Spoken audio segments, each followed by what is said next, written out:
Admiral Crothox had commanded the Imperial 7th Fleet for 40 cycles. He'd crushed rebellions, intimidated lesser species, and never once questioned the Empire's supremacy. Until today. "Repeat that," he demanded, his scales shifting to alarmed crimson. The sensor operator's voice trembled. "Unknown vessel detected at the system's edge. Profile matches, human design, sir." Crothox's secondary heart skipped. Humans were primitives, barely 3 generations into FTL travel. Their warships were repurposed colony vessels with ballistic weapons. Cute, really. The Empire had been monitoring them, waiting for the right moment to absorb their territory. Visual confirmation?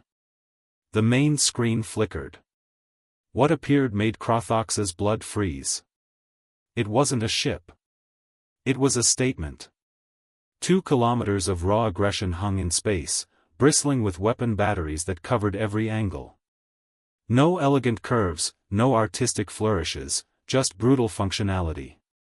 Armor plating thick enough to see from this distance. Engine signatures that suggested power generation beyond anything in Imperial databases. "That's impossible," Crothox whispered. "Humans don't have industrial capacity for."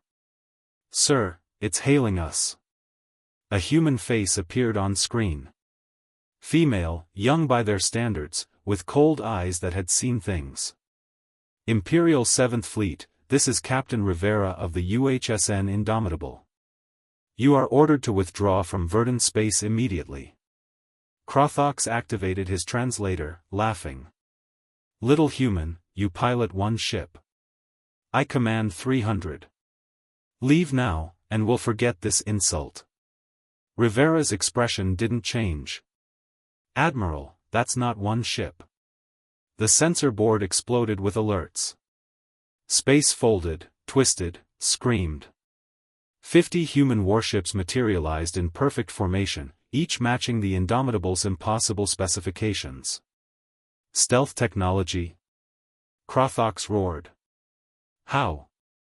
"Our intelligence said." "Your intelligence," Rivera interrupted, "was fed exactly what we wanted you to know.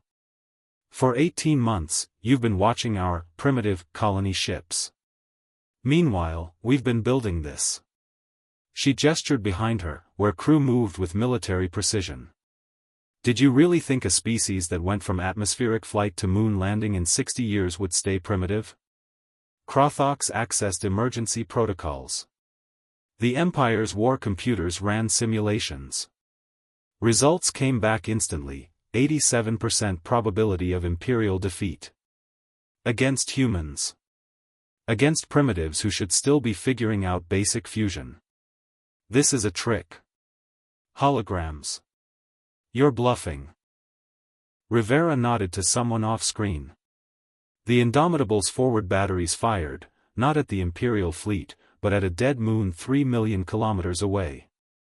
The celestial body cracked like an egg, splitting into fragments that would burn up in Verdant's atmosphere within hours. "That was a warning shot, Admiral. At 1/10 power." Crothox felt his command slipping. 50 years of Imperial doctrine, of assumed superiority, crumbling before his eyes. "The Emperor will hear of this." "The full might of." "The Emperor," Rivera said quietly, "has 12,000 ships. We have 8,000. But Admiral, we've spent the last century perfecting exactly one thing, making our weapons better than everyone else's. Your ships are designed to intimidate primitives. Ours are designed to win." The silence stretched. Every commander in the Imperial fleet was watching, waiting for Crothox's decision. He'd spent 40 cycles building a reputation. One word could destroy it. Or save his fleet. "Helm," he said slowly, "set course out system.